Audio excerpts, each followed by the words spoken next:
അളിയ സെറ്റ് സാധനം ചെയ്താ റീച്ച് ഉറപ്പ്. World wide viral. അളിയ ചെയ്താലോ നമുക്ക്. നിനക്ക് എന്താ മൂലമൊക്കെ മേലെ കേറൂടാ.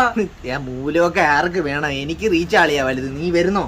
എനിക്കെന്തുവാ, നീ ഇല്ലേ ഞാൻ അടിക്കാം. ഞാൻ നിക്കാ, നീ അടിച്ചങ്ങ് കേറ്റിയാ മതി. വേറെ ഒന്നും നീ ചെയ്യണ്ട. മോനെ ഒരു ദാക്ഷിണ്യം വേണ്ട, അടിച്ചങ്ങ് കേറ്റിക്കോണം, മനസ്സിലായോ?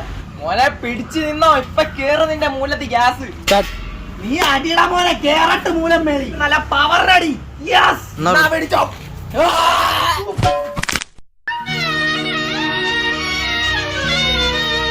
എന്താ പെരുന്നാളെ എവിടെ ചെന്നേരിക്ക? മോനെ നീ കണ്ടില്ലായിരുന്നോ ഞങ്ങളെ വീഡിയോ? സെറ്റ് വീഡിയോ ഇപ്പൊ ഞങ്ങളാ വൈറല് കേട്ടോ. അടിപൊളി സാധനം കേട്ടോ.